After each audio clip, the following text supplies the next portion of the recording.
Okay, it looks like a new one's just starting. Okay, great. So we got a couple more people.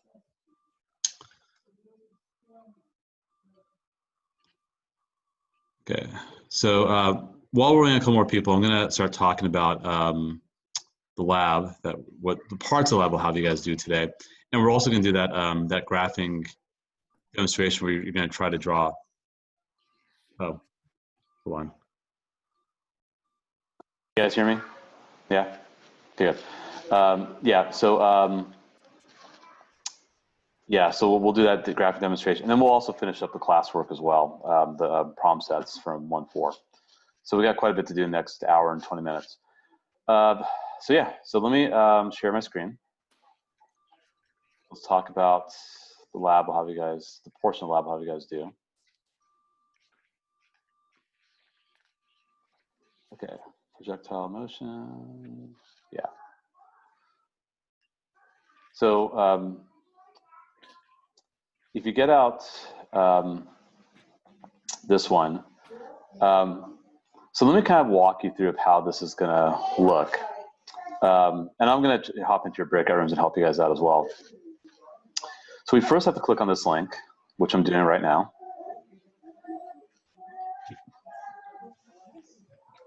And then I'm just gonna kind of just click on that. It's gonna load. I'm gonna click on the intro. And if we look at this, it's just saying, you know, hey, just spend some time playing with the simulation, see what it's gonna do. So, you know, fire, see what happens. Let me move the target, fire again. Cool. Let me change the speed a little bit. Now you see it falls a little short. Let me speed it up. We'll overshoot it. Let me actually change the height. So you can see that if I adjust the speed, I might hit the target now. So, you know, you're just gonna play around this a little bit. You could change the angle if you like. And maybe if I drop the speed a little bit, do I hit the target again? So maybe then I need to speed it up a little bit. Hit the target. So you guys are just gonna play around with this a little bit, just to get used to the angle. So you're changing the angles, the heights. You could probably even take the height all the way down to here if you want. So that's what you're gonna do for a few minutes, you and your group. Just kind of get used to all the different parameters that can impact the distance that cannon travels. And then it says here, click and drag on the target to move horizontally to the impact point on the ground. You choose your favorite projectile. So if you don't want to use a pumpkin, you can use like a piano. If you want to shoot a piano out there, it won't matter. It crumbles. And then now draw a diagram of the situation, so you'll draw what you're seeing. Then you're asked to actually use these parameters, 60 degrees and the speed of 18 meters per second. And you're asked to come up with a strategy for determining what gravity is. Actually, I'm not sure if you guys can really do that just yet. I think we'll have to wait on these two items. But I think what I do want to have you guys do is definitely work on this part here, experiment 1, and work on this part, experiment 2. So I'm going to come in your groups and kind of guide you through it. But for the first few minutes, you're definitely going to at least just play around with it. I'll probably have you guys skip these two parts, but then work on pages 2 and 3. I think those would be good ways to kind of at least get some data today. And then we'll work through that tomorrow. So we're going to do that for sure.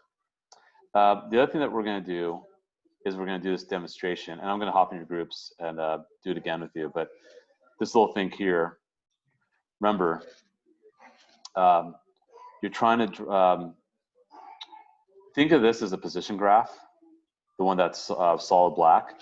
Think of the blue dotted as the velocity graph. So right now, I notice that I have positive slopes here. And they're pretty steep. But then it gets kind of less steep. Then ultimately it gets to 0 at the peak. Then I have negative slopes. They're pretty consistent. then it hits 0 again.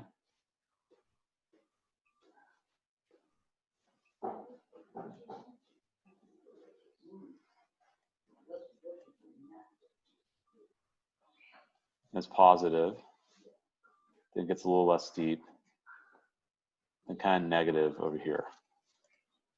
Okay, I didn't do as great this time, but close enough.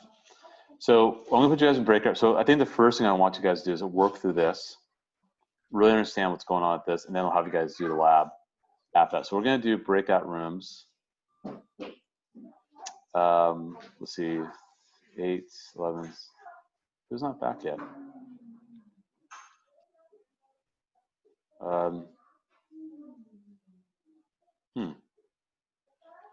Nolan is here. Oh, Nolan, where did Nolan go? Okay, hopefully he'll be back soon. I'll put him in a breakout room once I see him. Okay, so let's recreate them. We'll do 4. And we're gonna set this for, we'll set this for about 40 minutes. Okay.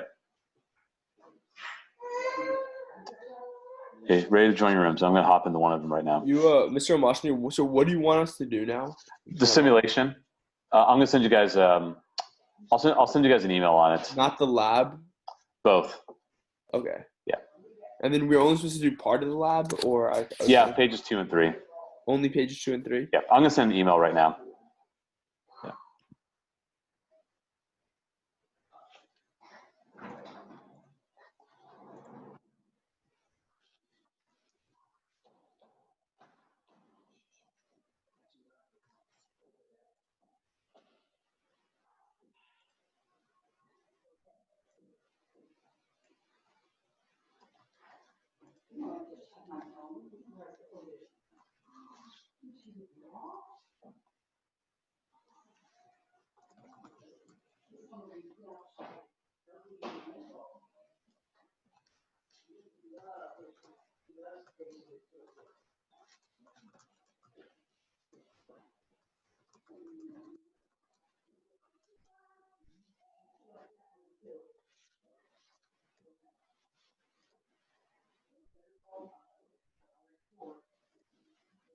Going. That's good. Good. So I forgot to realize I was supposed to send you guys the link for the simulation. So why don't you guys open up your SIGART email. Okay. You should be able to find the link. Did you send it now? Yes, I did. Got it. Okay, great. So I'm going to share my screen and actually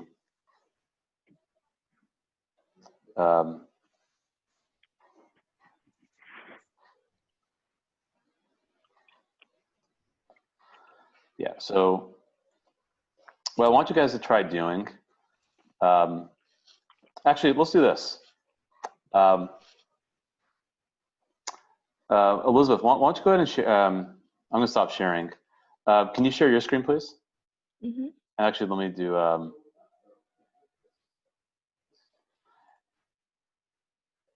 and let me put Nolan, hold on, assigned to breakout room. Hold on. Okay. So, okay, great. So thank you for sharing your screen, Elizabeth.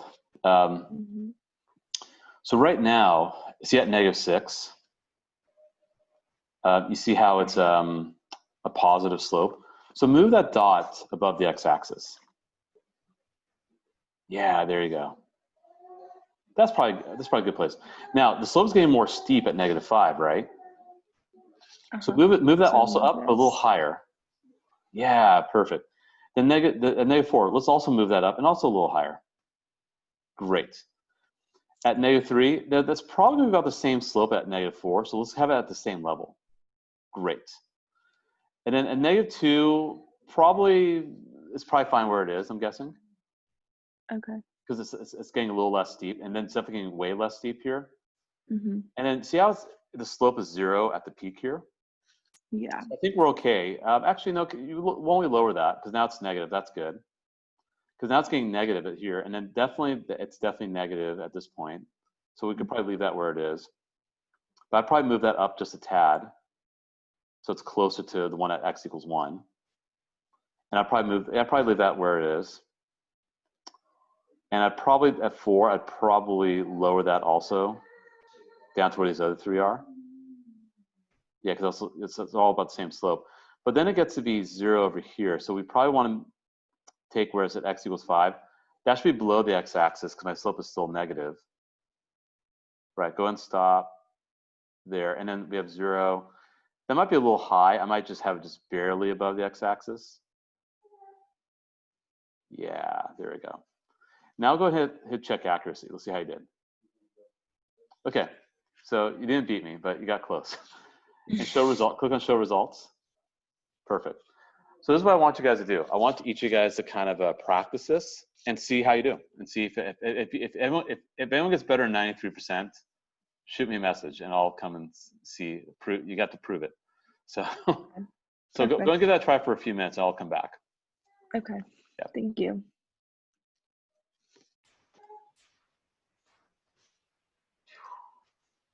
Hey guys, how you doing? Good. Okay, so I want you guys to do is if you guys open up your Sacred Heart email, I sent you guys that link for the simulation. Not the lab, but the graphing one. And actually, I'm gonna ask someone to share his screen, and I'm gonna kind of help you with the whole simulation. So let's do hey Satcha, do you want to share your screen? Yeah, sure. And hey, if someone watched me, if I got higher than your 80%. No, I had 93%. That was my best. But your first one was 80. No, 93. It's got to be 93%. Maybe I'll show you a few seconds of the video. Okay. That's good you're getting 80, but I just want to walk you guys through. So Satcha, do you mind sharing your screen? Yeah. Okay, great. Where is it? Go to your email. Okay. Yeah, there we go. Click on that link, please. And then, yeah, it just takes a little while to load.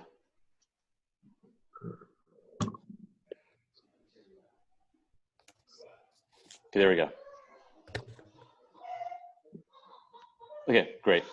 So, oh, that's kind of weak. That's too easy. Oh, what? No. Oh my God, that's the easiest one. Okay, well, let's just do it so you kind of know. I just don't really know how to do No, it. he's gonna get like 100%. Well, okay. He's gonna get like 99. Well, this one's not going to count, but What? So okay, so Satchet, here we go.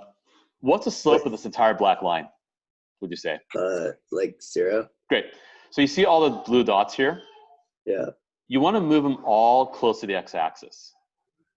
Okay. Because what you want is you want all of them to be pretty much like 0, because the velocity graph is always going to be the slope of the tangent lines for the position graph. So the slopes is pretty much consistently 0 for the position graph. Uh-huh. So you want the y values on the blue curve to resemble the slopes of the black curve. Okay. That's how we're doing this. Okay. But this is not the best way to learn it, because I want to give you guys a more complex one. If you get under like 93% on this, I'm gonna be so disappointed. I would too. I'm just confused on how you figure out where to put the derivative. Is that you, Justin, talking? Yeah, that's me. Okay, so what we'll do is after Satcha does this one, I'm gonna have you share your screen. I'm gonna walk you through it. Oh, okay. All right. Okay, go ahead and check accuracy, please. Yeah, that was an easy one. And hit show results. Yeah, so that was an easy one. So how about this? Why don't you stop sharing, Satchet, and we'll have Justin share his screen. Okay. Yeah. Okay, Justin, go ahead and share your screen, please. I want you to do a more complicated one so I can walk you through it. Oh, just had to do a little check. No worries. Okay. Okay, great, there you are. Okay, that's a more complicated one. Okay, so go ahead and hit reset graph, please.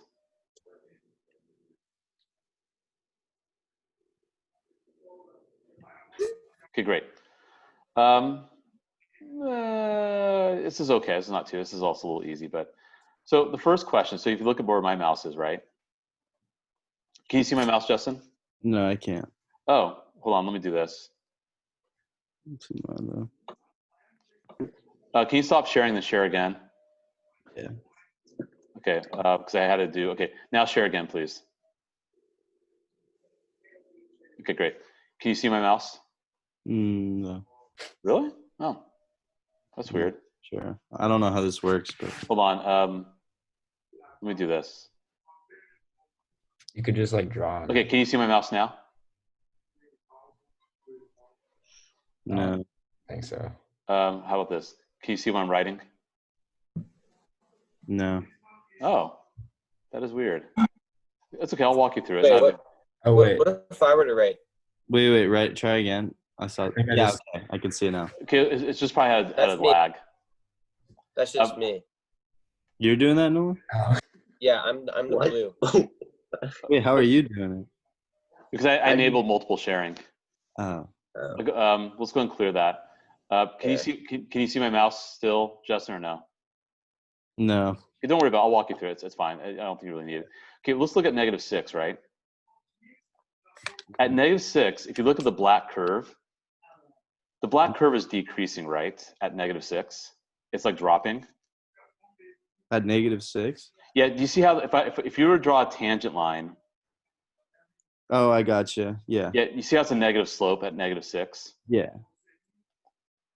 So you want to move that dot below the x-axis at -6. So go ahead and yeah. Below the x-axis. Yeah, move below the x-axis. Yeah, perfect. That's good.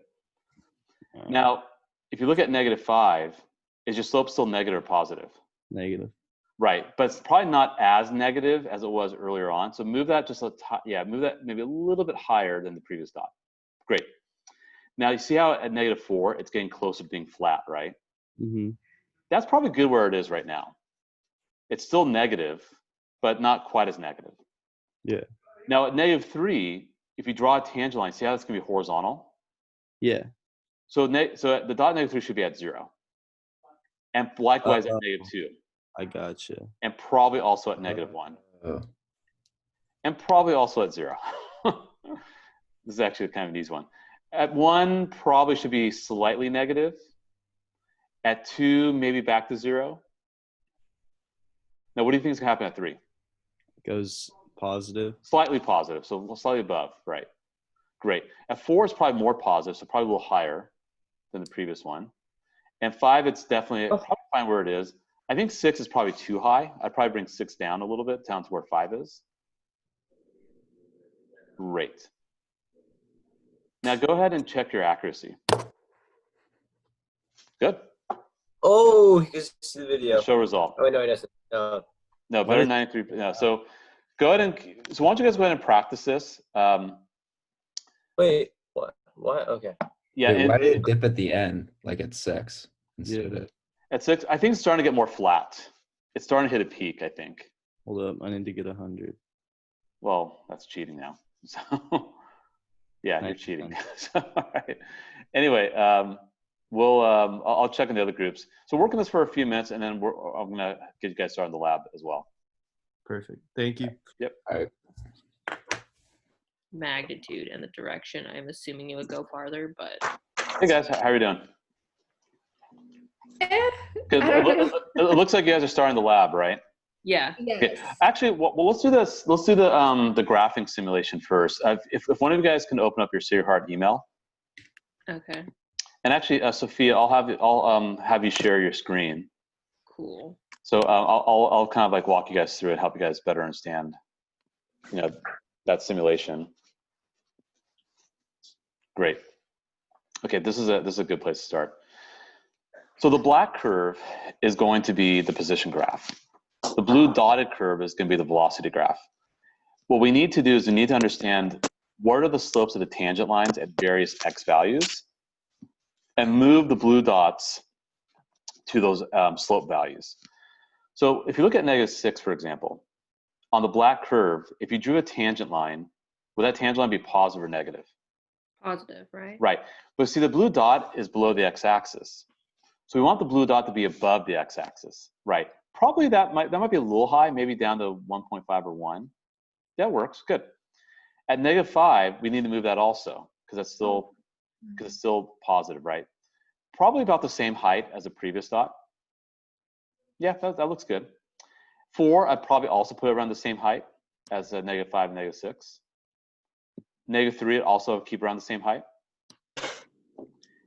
-2, I'd probably drop -2 just a tad. But Yeah. -1, I drop down to 0.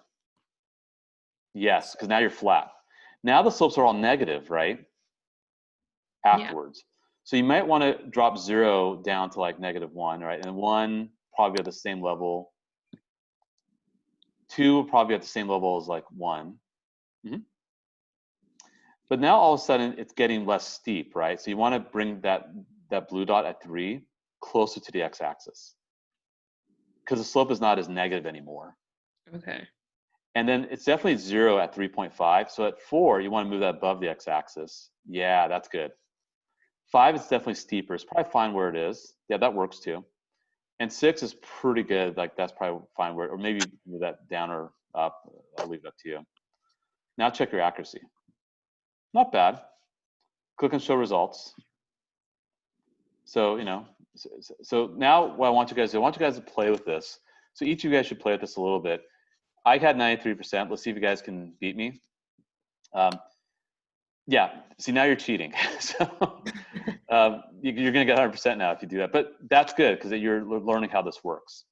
So, so play with it for a little bit. I'll come back in a few minutes and have you guys return to the lab. Okay, thank you. Yep. Hey, guys. Okay. So have you guys been working with that simulation I sent by email? Or the one that we get to look at the photo of you at the flamenco dancing? Yes, exactly. If you beat 93%. So I thought it was 80%. No. I had 93%. I got 88 first try, so. So I'm gonna kind of walk you guys through it. So Kate, do you want to share your screen, please? Yeah, sure. Yeah.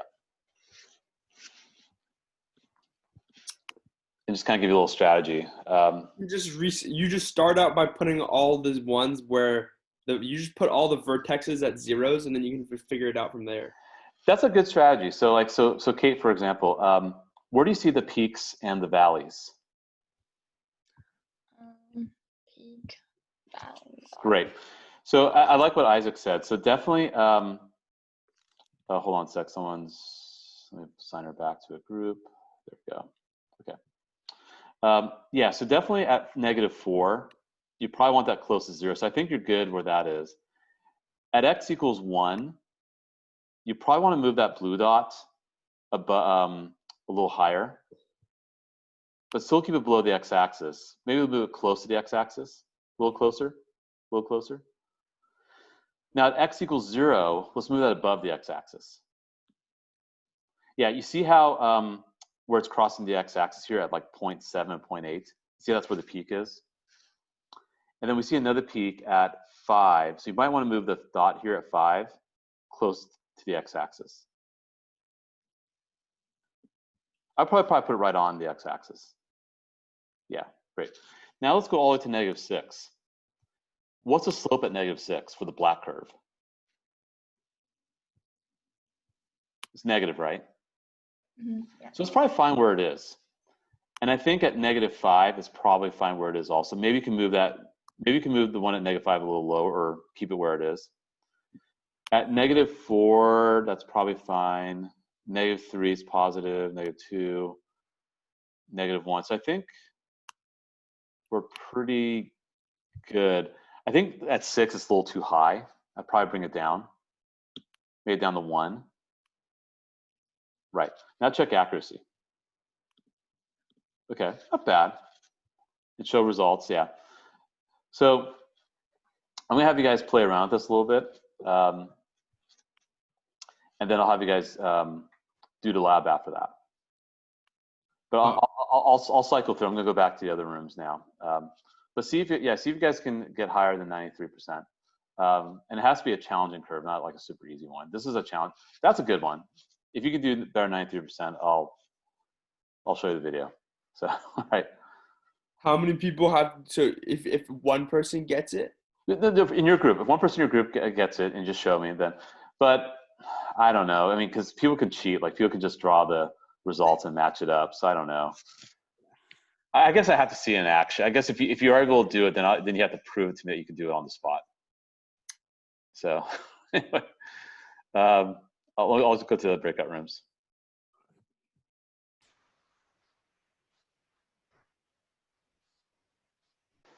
All right, I'm back. Were you guys able to get better than 93%, or how did you guys do? You did, Brandon? I got 94. Did you really?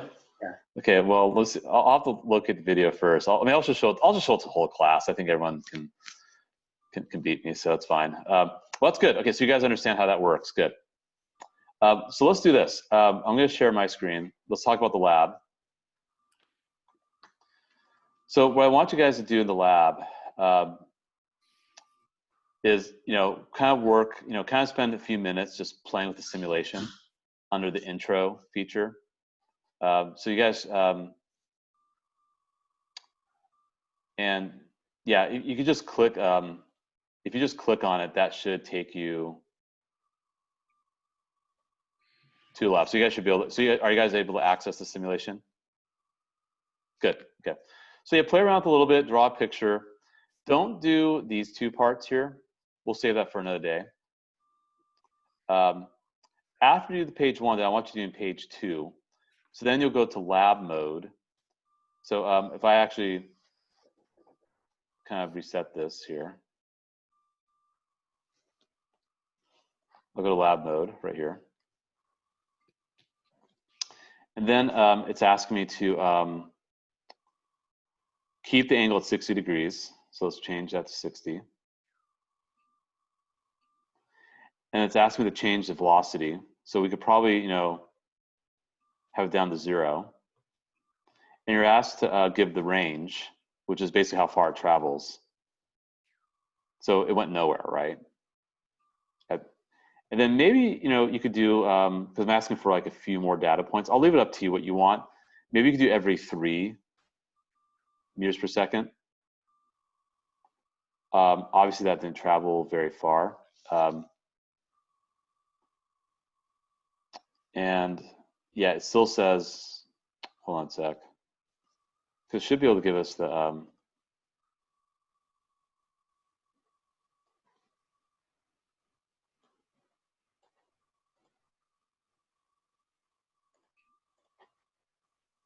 don't know why it's not giving us the range values.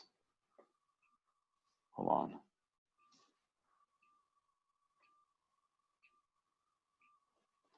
I guess you could just move the target. That probably would work, but that doesn't seem terribly accurate. Let's say if I did 9.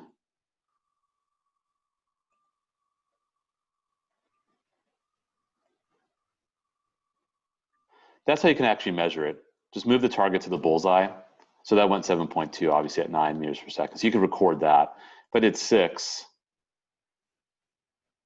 so it looks like that's about 3.2. If I did 3,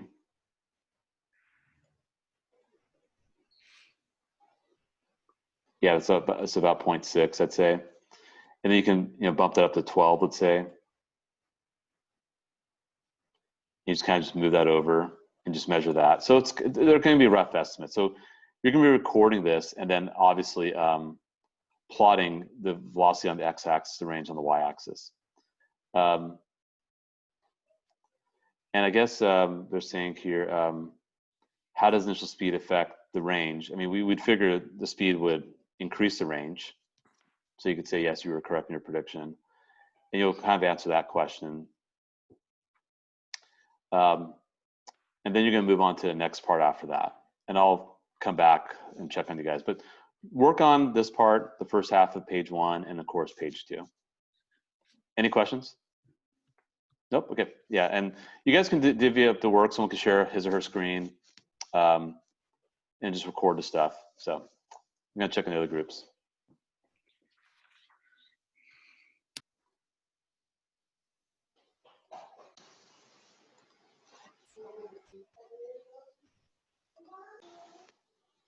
Okay. Did any of you guys do better than 93%? You did? I did. I'm just going to show the video to the whole class at the end, so don't worry. Everyone will get to see it. I don't care, but that's good. So let's talk about the lab. 97. Wow, impressive. Okay. So maybe I might put you on the spot and have you do it again in front of the whole class. See if you can replicate it. So let me show you the lab, what I want you guys to do. So I'm going to go and clear all this here. So if we look at the lab itself, the first half, again, of page 1 is just playing around with it a little bit. So if you're like under, let me actually close that. Let me open it again. And let me open that. And if you click on intro, you're kind of just playing around with a little bit, like, moving this up and down, kind of, and then you just want to just draw a picture of what you're noticing. And it doesn't matter which projectile you use because, the mass doesn't matter at all. Again, you're skipping these 2 parts here. On page 2, you then want to switch over to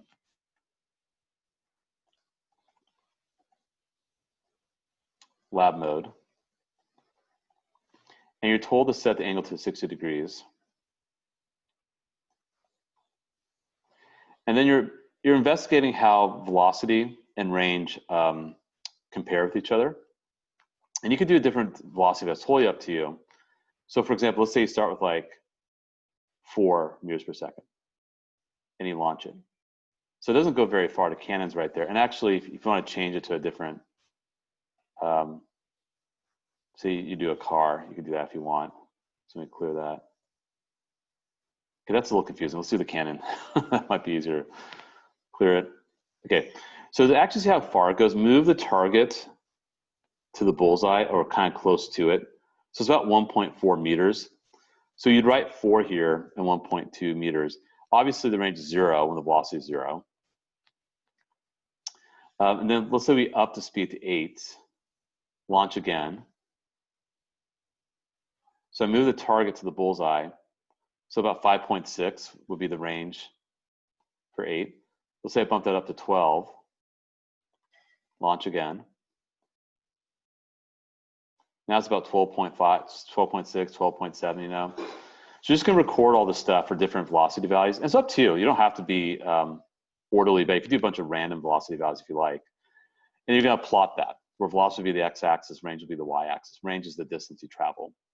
The prediction was, how does initial speed affect the range? I mean, I think you'd gather higher speed, higher range. So you'd probably say, yeah, you're correct. You'll answer this question, is the relationship linear? And then you're going to move on to the next part about maximizing the range. And you'll kind of go through these questions here as well. So you're only doing pages 2 and 3 essentially, and the first half of page 1. So right now it's 12:46. So you guys will spend a few more minutes on it. I'll come back and check on you guys. And you guys can totally divvy up the work. Maybe someone can share his screen, like do the demonstration. You guys can record that or kind of do it on your own and talk to each other, whatever you guys prefer. And just, like this is something I will collect at the end of the week.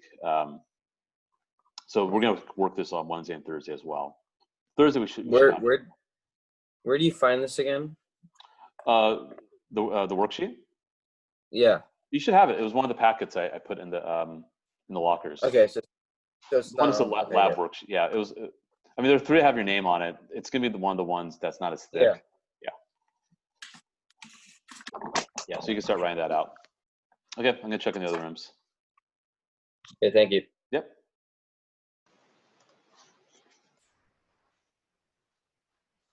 I know what the fuck I'm doing. I give up. Oh. Whatever. It's okay. Don't worry about it. I understand the frustration. Whoops. It's okay. My bad. It happens. Yeah, you never know who's going to be eavesdropping, right? No. How did the simulation go? Were you able to get pretty good accuracy? I got my highest was 73. So, That's all right. That's fine. yeah. That's okay. I'm still gonna show the video to everybody anyway at the end of class, so don't worry about it. 51. All right. So, so let's talk about the lab. Let me share the screen. So you can open up the lab. I'm gonna actually close and open up again. So again, you can open up the lab here and just click on it. So one of you two could, one of you three could share his or her screen, or you could do it on your own, talk to each other.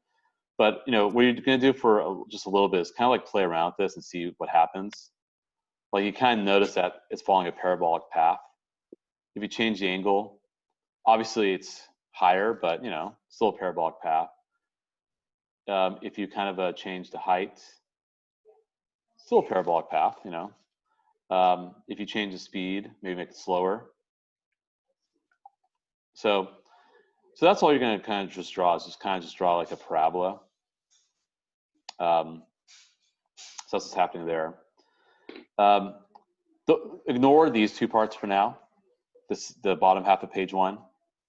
So once you get the top half of page 1 done, then you're going to spend some time on pages 2 and 3 today. Now for page 2, you're going to want to be in lab mode. So I'm actually going to go back to this. I'm actually going to restart it and click on lab mode. And you're told to set it to 60 degrees. And you're told, or you're asked, how does initial speed affect the range of the projectile?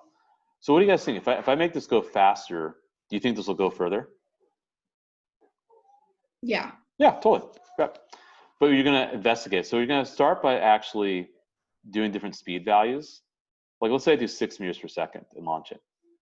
So the cannonball lands right there. I'm going to move the bullseye so I can measure how far it went. So it went about what, 3.2 meters at 6. So you're going to write that down, 6, 3.2 meters. By the way, if you do 0, it's going to be 0. So you don't have to waste time doing that one. So do we only write down when it actually hits the target? Well, no, you're gonna launch it and you're gonna move the target to where the ball is to measure the distance. Okay. You're just measuring the distance for each angle. Okay. Sorry, for each speed. So it doesn't need to hit the target when it. No. But you just have to move it over after that. Okay. You guys are not ready to do that prediction yet because you haven't done all the equations yet. Like what I did yesterday, I was able to predict it because I know I know the process. You're not ready yet, but by Thursday you'll be. So let's try a different, like say 10 meters per second. Let me launch it now. Then I move the target to where it is, and I measure and I record that value, 8.8 meters. So you record 8.8. And you can do a bunch of different, it's up to you what you want to do. Like say I do 15. It doesn't have to be like totally orderly. So you got 19.8. Once you have this table filled up with a bunch of values, then you're going to plot the data where the velocity will be on the x-axis, the range will be on the y-axis. And you're just going to make a graph, and then you're going to answer the questions below. Once you do that, then you're going to do this again, but now you're going to keep the velocity constant and change the angle and see how that changes things. Like maybe we have our velocity at 10. Let me clear that. And maybe let's do like, say, 25 degrees. You measure that. Then maybe let me increase that to like, say, 40 degrees. Come on, here we go. And then you measure that. And you're going to record all those values and do the plot. And you'll kind of just go through the rest of these here, and then we'll kind of reconnect around like 1:10 or so today. So I'm going to give you guys a chance to kind of work through this. And if you have questions, just ping me, shoot me a chat question, and I'll come and shoot back to your room. Cool. Thank.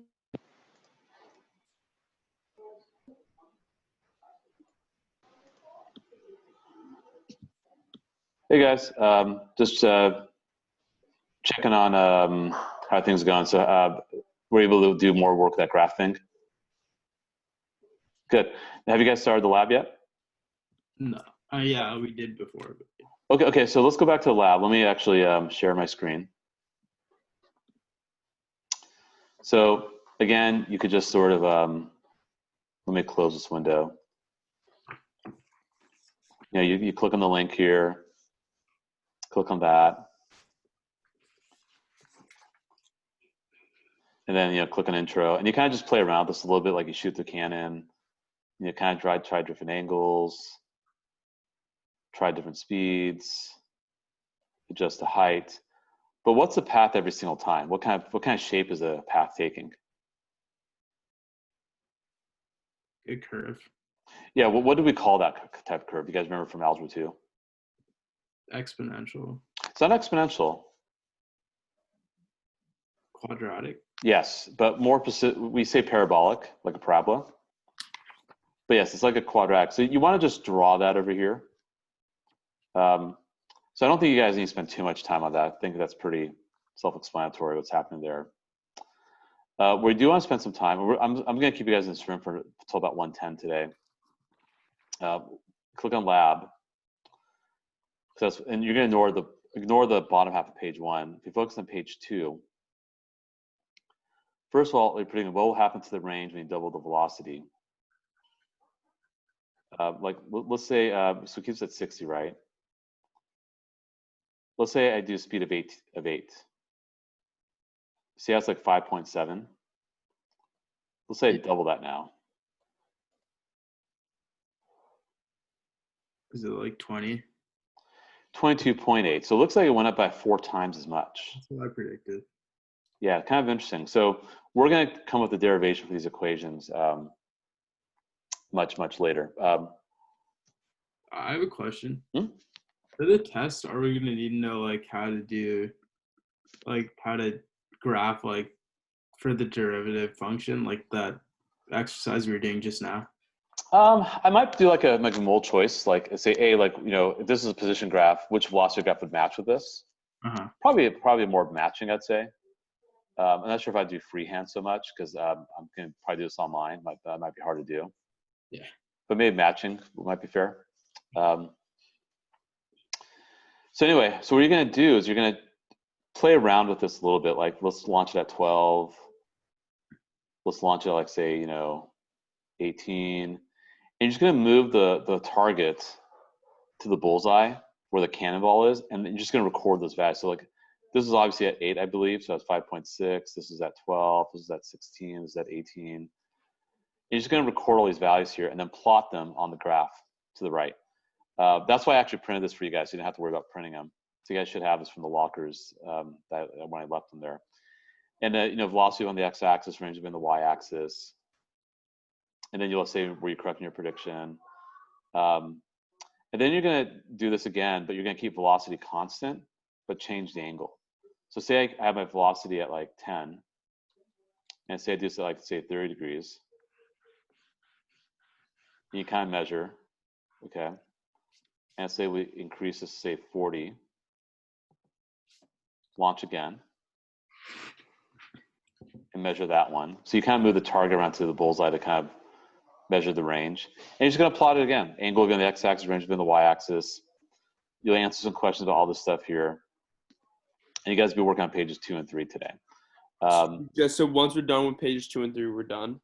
You're done with the lab part, yeah. So I'm going to give everyone about another like maybe 12 to 14 minutes to kind of just go through this.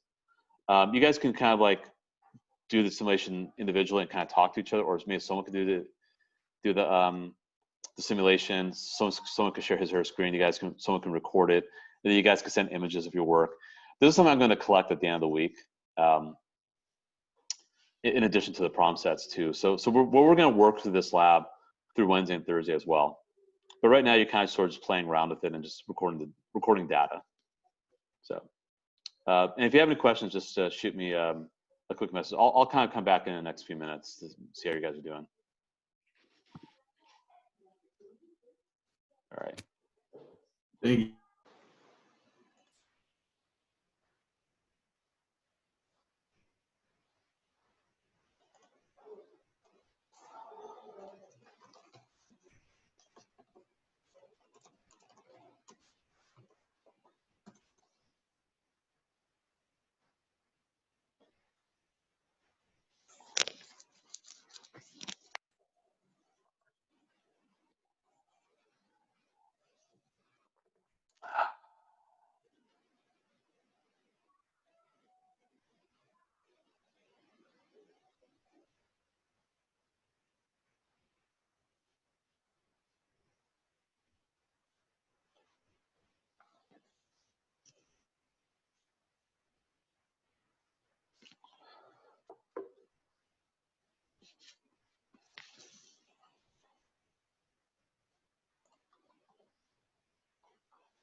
Okay, looks like we're all coming back. We're going to start winding things down for the afternoon so you guys can enjoy the rest of this gorgeous day. So waiting for a few more groups to return. And we're going to wrap up the problem sets for 1-4, so that's one less thing to worry about. Just waiting for a few others to get back in here.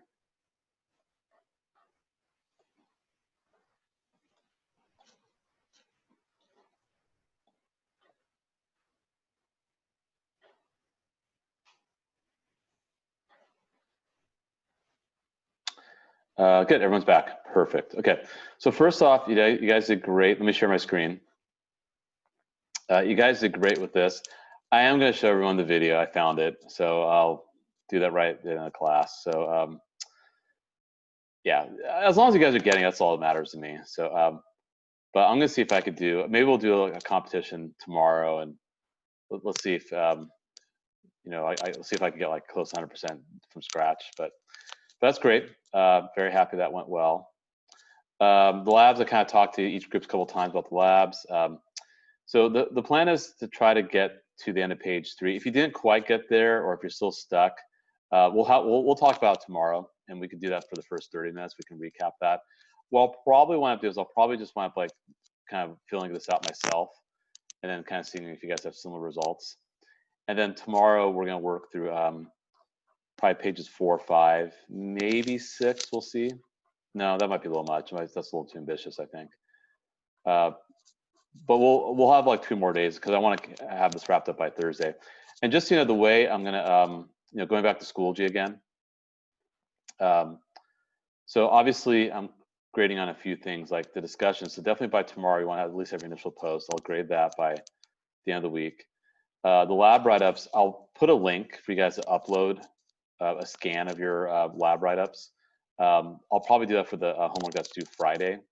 I'll enable submissions, so you can do that. Likewise with the problem sets. And it's just could be just a quick photo, like okay, a few photos of like your work, just so I can give you credit for it. The video lessons is basically the Google Forms. As long as you're submitting these, and everyone's answers look great today, so everyone's getting full credit for that. So that's awesome. So that's something I grade on a more daily basis. Write-ups and problem sets are going to be at the end of the week. That's when you'll submit those. And discussions is also great at the end of the week as well. And then, of course, there'll be a test. I'll give more information for the test. Hopefully by tomorrow, I'll have a clear picture of how the test is going. But most likely, I think we're going to do it online. They're going to do some multiple choice, some fill in the blanks, and some true false. So anyway, so let me close the lab. We don't need that right now. So the homework that you guys are going to do tonight. So you click on week 1, Tuesday night homework. I already made it due for tomorrow. So you're gonna watch 4 more videos, or a few minutes each. Take notes on a notepad. You're gonna answer the Google form. The Google form looks like this, and it's gonna be a lot of film, kind of, verbal answers to be given. Continue to read for the discussion topic. So you'll just go to this discussion topic, and I do want you making a post. So I'll look at that before we start class tomorrow. And I do advise to make your initial post. And then make sure 1 through 4 done. We already finished 1 3. Let's finish up 1 4 so you don't have to, so that doesn't linger. I think we can have this done next 10, 15 minutes, and then we'll be done for today. And if anyone wants to stick around, if anyone has any questions, I'm available from 1:30 to 2. So just stay behind if you have any questions or anything from the lab you want to talk about. Or if you want to take a break and come back, I'll be online. So let's go to 1 4. Okay, so let's look at 6, 7, 8, 9, 10, 11. Let's look at those there. And then probably what I'll do is I'll probably do maybe a couple of these and then kind of have you try some, and then we'll wrap it up for today. So if you look at number 6, a graph of VT is shown for world-class sprint to 100-meter race. I guess it's, yeah, right there, duh. Okay, so it's this graph. Okay. And it looks like he maintains the speed by the time he gets to 4 seconds. What is the average velocity for the first 4 seconds? All you're going to do for that is just take the final velocity minus initial velocity divided by time. Wait, sorry. Wait, hold on a sec. Okay, give me 1 second here. That's average acceleration.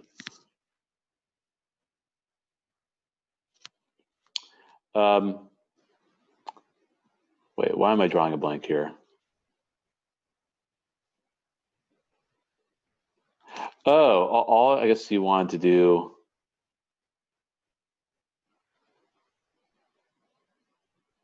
Hold on. I'm just totally. Oh, wait.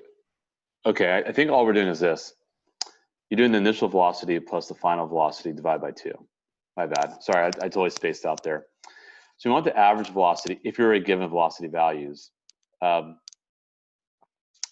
Yeah, you're just averaging the initial with the final. So that's just 0 plus 12 over 2, which is 6 meters per second. The instantaneous velocity at 5 seconds is going to be the slope. Or sorry, it's not the slope, it's the actual, because we don't have a position graph, sorry.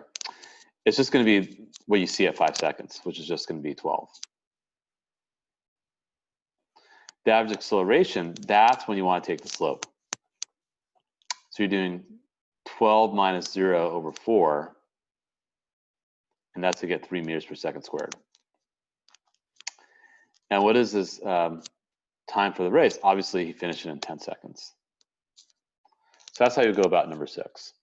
So again, to recap, the average velocity for the first 4 seconds, you're just adding up the 2 different velocity values from the beginning and end. So 0 plus 12 over 2 for part A. For part B, you're just picking the value, just the y value at x equals 5. For part C, you find the slope. So it's going to be 12 minus 0 over 4, or 4 minus 0, you can think of it that way. And part D is just going to be just 10. So I think 8, you guys should be able to handle. So that's just 30 minus 0 over 7. That's all you're doing for 8. For 10, a motorcycle has a constant acceleration 2.5 meters per second squared. Both the velocity and acceleration of the motorcycle point in the same direction. How much time is required for the motorcycle to change its speed from 21 to 31? So remember, acceleration is VF minus VI over T. So you know your acceleration is 2.5, and your change of velocity is 10. So you're solving for time. And just doing simple algebra there. And doing likewise for part B. So you should get 4 in each of those cases. So go ahead and take a look at 7. And also take a look at 9 and 11. And in about 5 minutes, we'll check in. So go and try 7, 9, 11 on your own. We'll check in, and then we'll wind down for the rest of the day.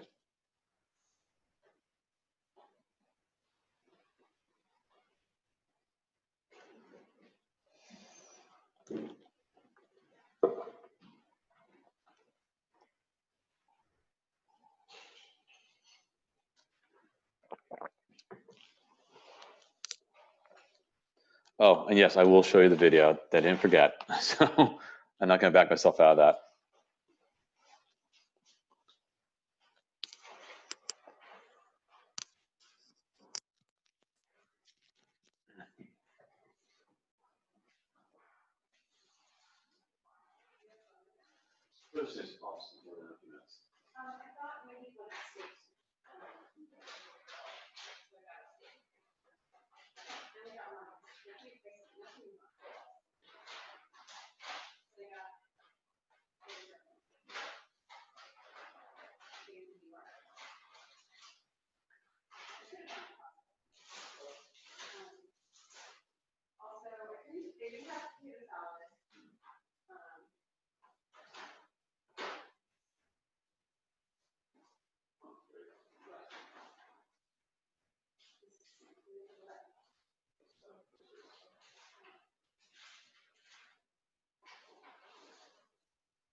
Okay. While you guys are working through this, I'm gonna give the answers for these other ones. I'll do them in red. So if cars accelerating in the positive direction is currently moving in the negative direction, you're definitely slowing down because the signs are opposite, because that's positive and that's negative. So a good example would be if you're, what would be a good example actually? Accelerating the positive. So let's say like moving forward will be the positive direction. I guess you could say if your car was going in reverse, but you're not stepping on the accelerator, like you're stepping on the brakes, that would be slowing down. Then your acceleration is now going in the positive direction. How about if the acceleration is positive and the velocity is positive? That's speeding up. For 9, on December 10, 1954, Stapp rode a rocket sled accelerating from rest to top. So rest is 0, mind you, to 282 meters per second in 5 seconds, and was brought drawing back to rest in only 1.4 seconds. Calculus acceleration. So this acceleration is just going to be 282 over 5. Guess you get that one. But then he comes down pretty fast. So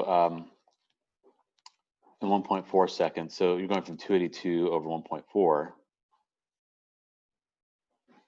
Now to give the answer is 5.7 g. G is the acceleration due to gravity, so it's actually 5.76 times 9.8. So if I'm going to get my cell phone out here, if I do 282 divided by 1.4, that's 201.42.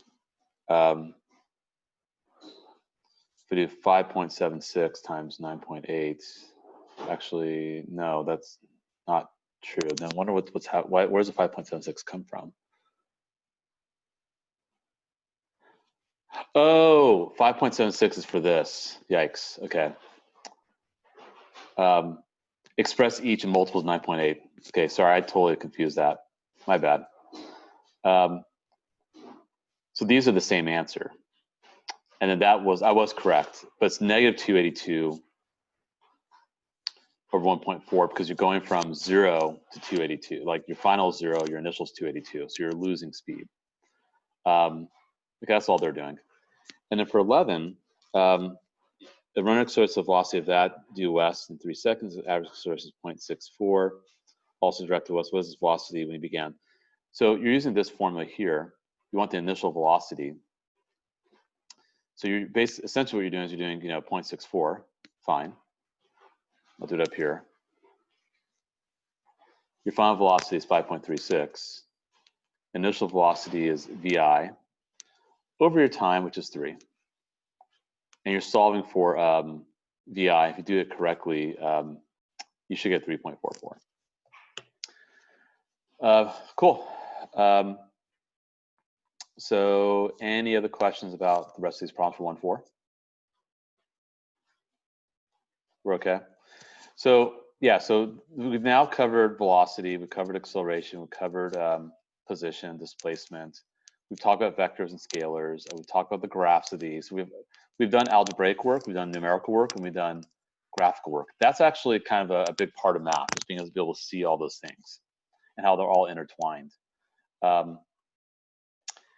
And then you're going to be learning more about, so look at 1516, looking ahead.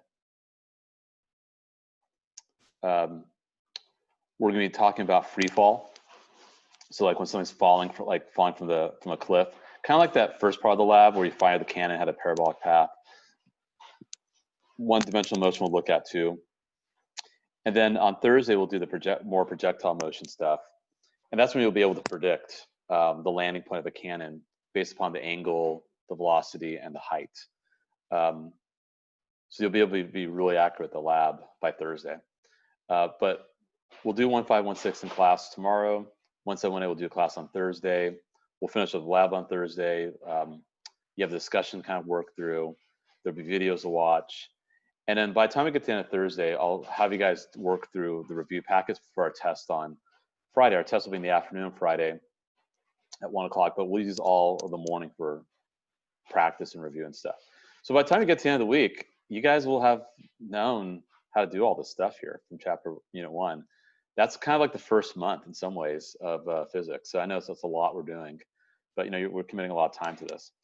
So again, I'm not gonna chicken out here. So let's show you the video. So we went to Spain and Morocco for our honeymoon. I think this was probably,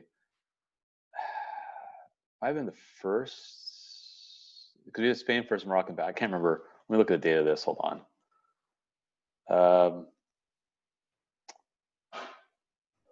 Yeah, that was probably the second half because we got married on August 1st, and I think we're like I think we're in the south of Spain. I think we're in Malaga.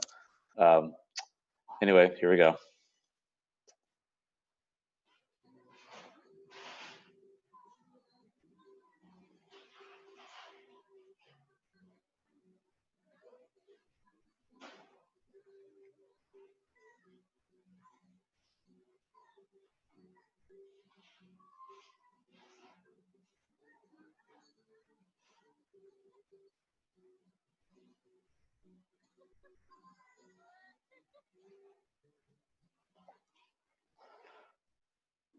Were you guys able to see it? You're very gifted, Mr. Amashi. Oh, okay, so you did see. Yeah, that was my wife laughing in the background. Who won? Yeah. So anyway, and you can see the little fanny pack. It was actually a place to keep our passports and money and those sticking out. So yeah, I should be a little more judicious how you keep that. So yeah, we'll find some other incentives for you guys to do well with these simulations. Anyway, okay, I think we're all done for today. If you guys want to stick around, feel free. If you want to take a little break and come back, or if you want to shoot me a quick message, hey, Mr. I just have a quick question, blah, blah, blah, whatever. Totally cool. But otherwise, yeah, you're free to go for the rest of the afternoon. And we'll do this again. Thank you, Mr. Amashni. Yep, and make sure you get your homework done. you. So, yep. Thank you. See you guys. you. Thank you. You're welcome.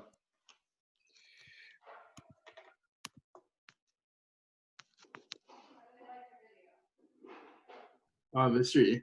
They still got questions, sweetie. Yeah, go ahead, Mr. Rahel. Amashi. My wife was just asking how they like the video. So, yeah. Okay, yeah, go ahead. What's your question?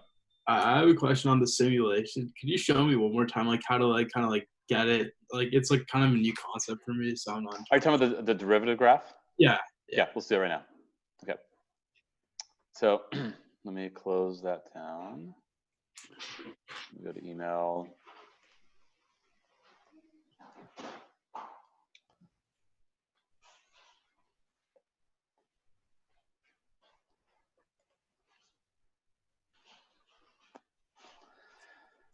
Okay, so first off, so let's really kind of break this down.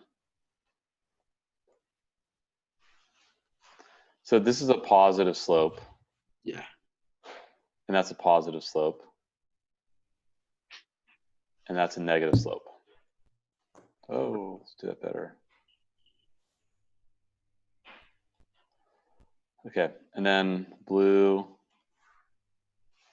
will be where we expect to have zero slope. Mm-hmm.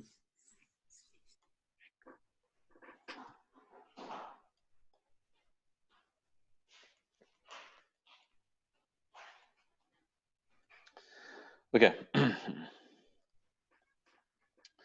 So right now at x equals -6 for the dotted curve, the y value is negative, right? Like right now the y value is about -1.8, I'd say. Yeah.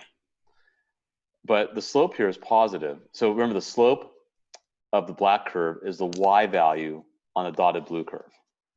So what would you say the slope would be at -6 if you had to kind of estimate?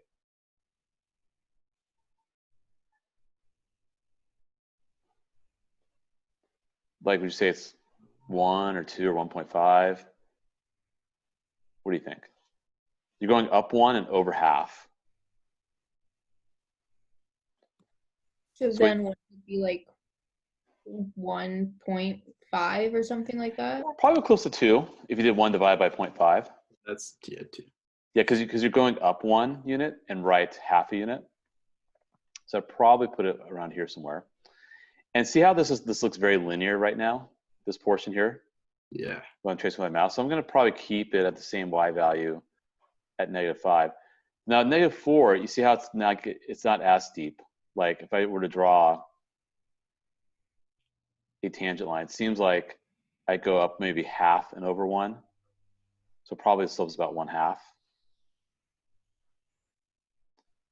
And then all of a sudden it gets negative at -3. So I'm going to have to drop this down over here. And I want a 0 slope at that time value. So in between, like when you drop it and like. Mm-hmm. And also over here, I'm going to want that as well. Oops, sorry, I meant to say that made no sense.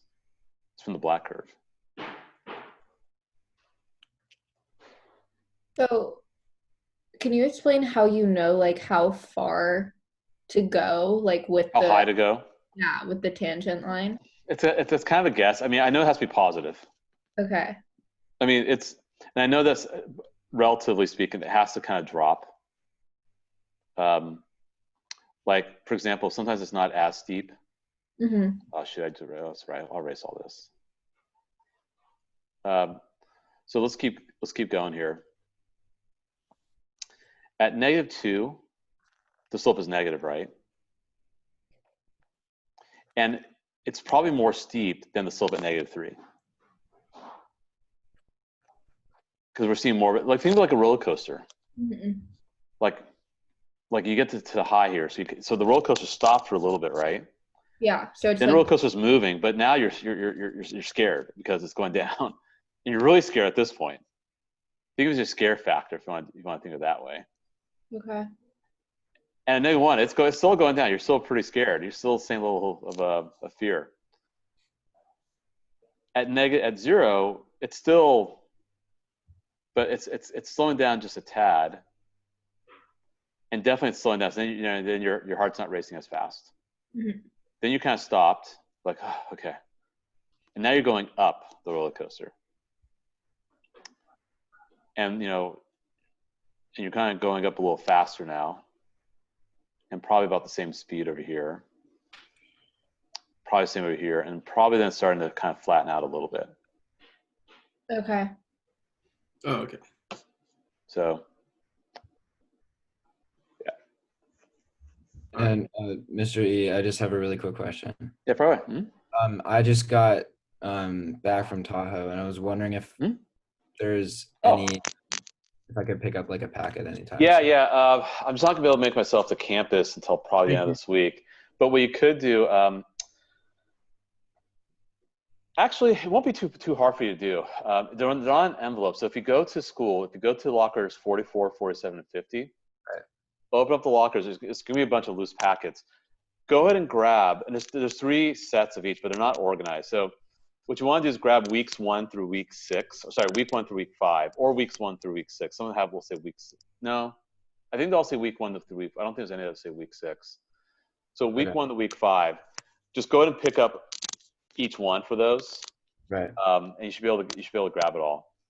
All right. So you can just go 44, 47, 50, and you should be able to get it all there. You can go today; it'll be there. Yeah. All right. Yeah, just won't be as like I really would want to put them in envelopes, but I won't be able to do that till the end of this week. All right. Sounds good. All right. Okay. All right, see ya. Yeah, Mr. Farah, go ahead.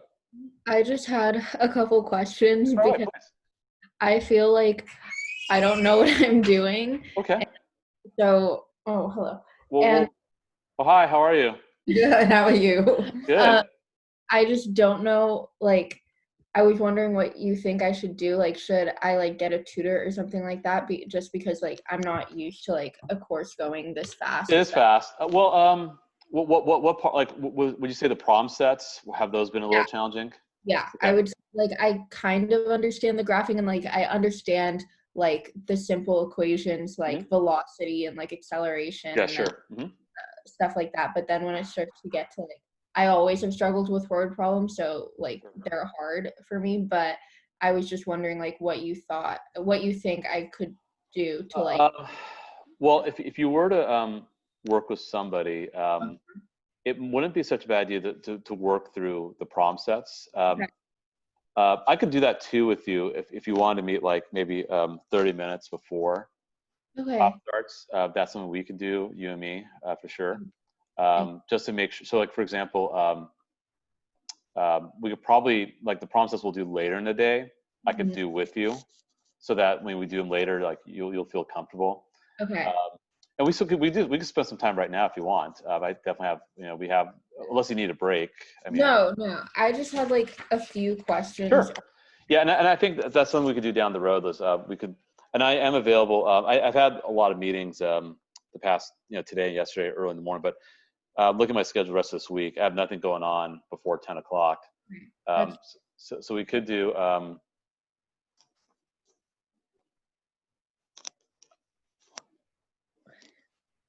Hold on a sec. Sorry. Oh, you're okay. Okay.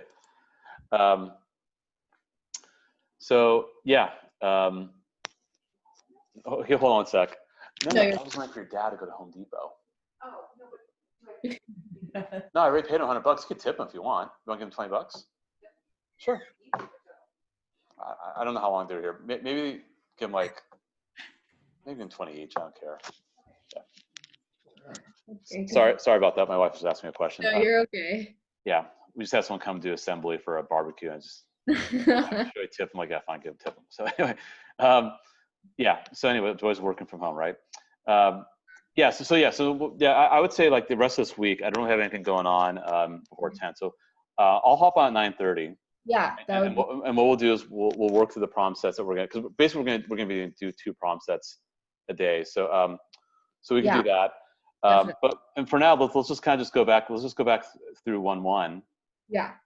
And just whatever questions you have about those. Yeah, because I think that's where I'm feeling that's probably where you might be feeling a little bit lost. Because you want to feel confident that you can do those. I mean, there are the videos. There are there is the online textbook. There is the other resource, like from the discussion section. Because I'm trying to do multiple, so basically the videos, the discussion, and online textbook are all, and then what I do in class, those are 4 different ways I'm delivering the content. And the lab, that's actually a 5th way. Yeah. But I can see how that can be overwhelming at times too. So so let's go through these right now. Are there videos that like go through the problem sets? I have the answer key. Yeah. Okay. The answer key, but the only thing is the answer key just fills out the notes part. It doesn't actually show you how to do these problems. Yeah. Okay. So maybe let's do a handful from each of these, and then we'll see how you're feeling. So for example, which one of these did you find confusing, or do you want to go from 1-1? So that was from yesterday, right? Yep. Let me see. Yeah. So I started to get a little confused when we got to, like, for example, problem 5. That I conversions. Yeah. What I was trying. I knew what I had to do, but I just wasn't sure how. Yeah, conversions is kind of the big one of this. So that's kind of the key one. So once we go through one of them and you're comfortable, you'll be fine with the rest. But we'll do another one just to be safe. Sure. Thank you. So you have 100. Oh, whoa. 100 kilometers. And I would suggest you write this as 1 hour down below. I really want to write as a ratio of 2 different numbers. Now you have a choice. You can change the kilometers or you can change the hours. We can start with either one. It doesn't really matter which one we start with. Let's say we start with hours, right? You want to go from hours to seconds. Okay. So how many seconds are in 1 hour? 3,600. Good. So we know that 1 hour equals 3,600 seconds. So you're going to use both of those values in your next fraction. So then would you do 1 hour over 3,000? Yes. Why is the hour on the numerator? Because you want the hours to cancel out. Perfect. Exactly. So we're halfway done. Now we have to do the kilometers to meters. How many meters are in a kilometer? I want to say 100. A little higher, 1,000. It's actually up above. It's on the sheet. Oh, okay. Hmm? Okay. So By the way, you can always do a Google search too. I mean, it's not a big deal. That's what I've been doing too. Yeah. Okay. Yeah, that's totally fine. So you need both of those values in the next fraction. So where do each of them go? So I think you would put 1,000 meters at the top. Yep. And then that's 1 kilometer. Those cancel. And then you just work it out. Use your calculator. Okay. Multiply across in the numerators, multiply across in denominators, and call it a day. And so whatever you've crossed out, like the values you've crossed out, you don't multiply those, right? No, the units I canceled out. All the numbers you multiply. The numbers you do. It's just the units to make sure make sure the remaining units are what you want. Okay. You want meters over second. So now I know I've done these fractions correctly. I have the right fractions and I have them in the right location. Okay. But you still have to multiply all the numbers out. Okay. That was also where I was running into a problem. Because then what's happened? Then now you're conflating it, like, because then now you're confusing crossing out units with crossing out numbers. Those are two different things. Yeah. Okay. You need to keep numbers. Mm-hmm. So let's try another one. Just make sure you feel comfortable. Let's try number 7. Okay. So you're gonna start by saying 29.78 kilometers over 1 second. Okay, and then I wanted to get it to hours. And also to miles. Oh, okay. And they give you the conversion for miles to kilometers. Gotcha. And so I can start with whatever unit I want. I don't care. Doesn't matter. It's up to you. So if I want to get to hours, I know that there's 3,600 seconds in 1 hour. Okay. So I put 3,600 seconds over 1 hour. Yes. And then the seconds, the unit cancels out. Yes. And then miles, I want kilometers to cancel out. So I know that 1 mile over 1.609 kilometers. Great. Oh, no. Yeah, great. You got it. Yep. And then the kilometers cancel, and then I can just multiply? Yep. Okay, perfect. So then Did you take chemistry last year?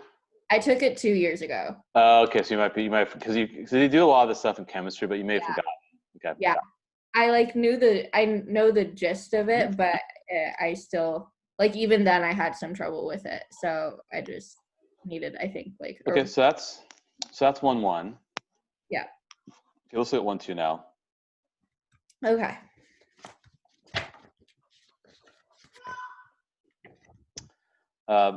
So I think the big thing, first of all, scalars. A good example would be. I'm trying to think of a better example for scalar and vectors. I mean, a scalar is anything that you just kind of, like, direction doesn't matter, I guess. Yeah. Like when you're driving your car, you look at the speedometer. That's a scalar. It's like if I turn the car in a different direction, it's going to still say the same thing. And the odometer is also going to give you a scalar to give you the distance you travel. Vectors are anything that involves some sort of direction, like if you're going like east, west, north, south, or if you're totally going negative or positive. And it involves movement. That's the other thing too. This involves motion, movement. Yes, you're going to go vector. would it, I don't know if this is right, but would like an example of a vector be like a compass or something like that? Well, yeah. I mean, the compass tells you the direction. It doesn't tell you how fast you're moving. Yeah. Okay. But the combination of a compass and maybe a speedometer, yeah, that would be. Yeah, that's one way you can look at it. Mhm. I mean, like the game of baseball, for example, they do talk about how fast the pitcher throws. Like he throws 99 miles per hour, 100 miles per hour, and that's the speed, of course. But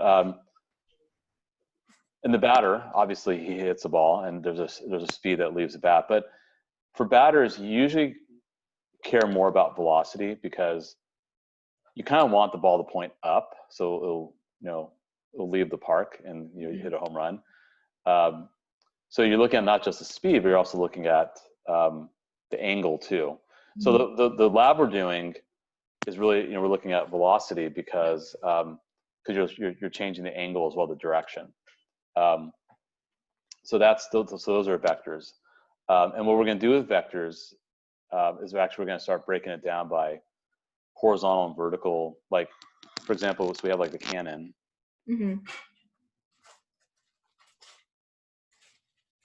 But ultimately, what we're going to wind up doing is going to wind up drawing like a right triangle here.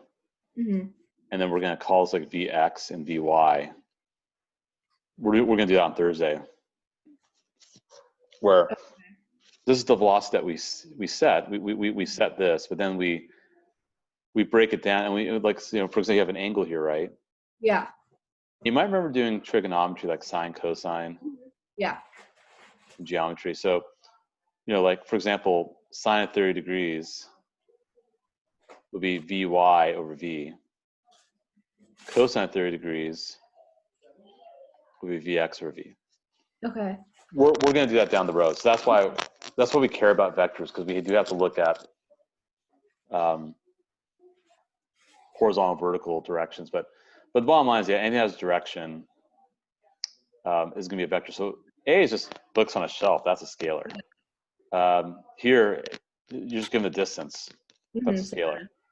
But B, D, E, as well as F and G, those are actual vectors, because we're dealing with motion, and also we have positive and negative values, or we're dealing with like direction, like east, west, north.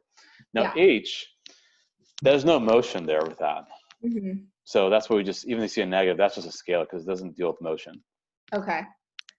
Yeah, I understood like the difference between a scalar and the vector. The place where I started to like displacement, distance. A little bit, like because I understand that like I kind of understand how displacement and distance are different, like because distance is just like how far it is, and then displacement is like where it is after, right? Like where it's been moved, kind of. I'm sorry, can you repeat that again? What was the first thing you said? You said displacement? Yeah, so the distance is like the length of like how far it is. Yeah, like, right. just how far you traveled. Yeah, and then displacement is like where it's moved to. Yeah, really more specific, displacement is the final position minus the initial position. Okay. Distance is just how much you traveled. Okay. Which is going to be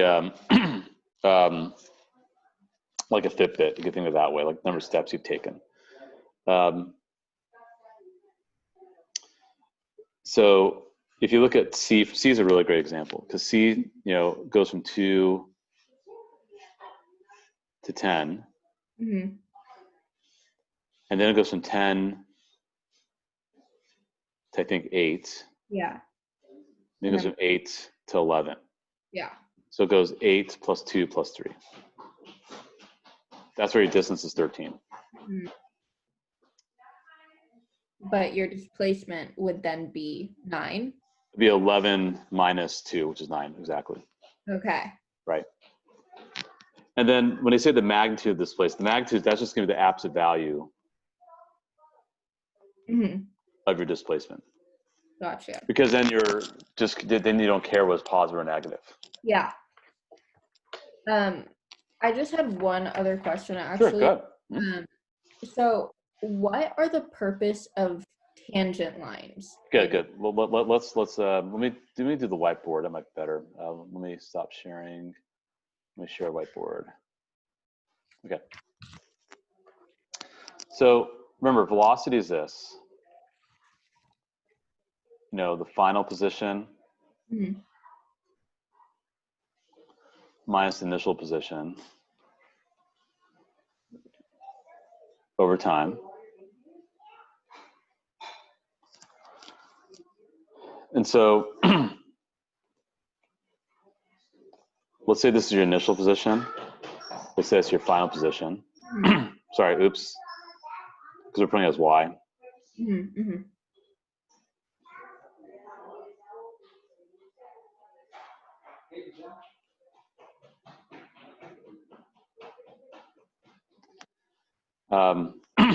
Let's say at t equals 1, you're over here, and t equals like 10. And say it just does some weird stuff like that. I don't know. Just totally make that up. So, yeah, so your velocity, excuse me,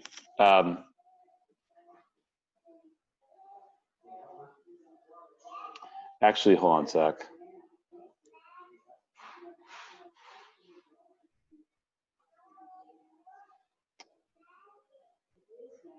I don't know, I'm just doing that, I guess.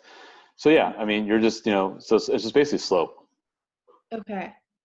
Because your y is position, your x is time. Yeah. So now, when you try, so that we call this the average velocity, by the way. Okay. So a good example would be, let's say I start, I'm driving from here to, say I'm driving from like San Jose to LA. Mm-hmm.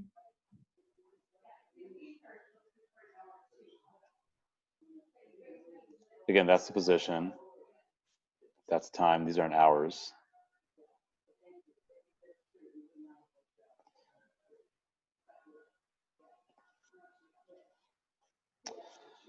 Now,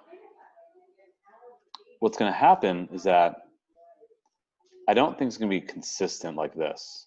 Like, I don't think, okay, 1 hour I travel, 68, which is 68 is a fifth of 340. Mm-hmm. And then I travel another 68 to another 68. It's probably not going to be that simple. It's Yeah. be a little bit like, okay, I'm going kind of, I don't travel that, the first hour, I don't go that, I don't go that far. Maybe I travel 30 miles. In the second hour, I travel a lot. I cover a lot of ground. And then maybe I don't travel as many miles here or here. So the slope at any x value, which is time, is what we call the instantaneous velocity. Okay. Velocity at that moment. Mm-hmm. Now I know my average velocity is going to be 340 over 5. Yeah. I know that.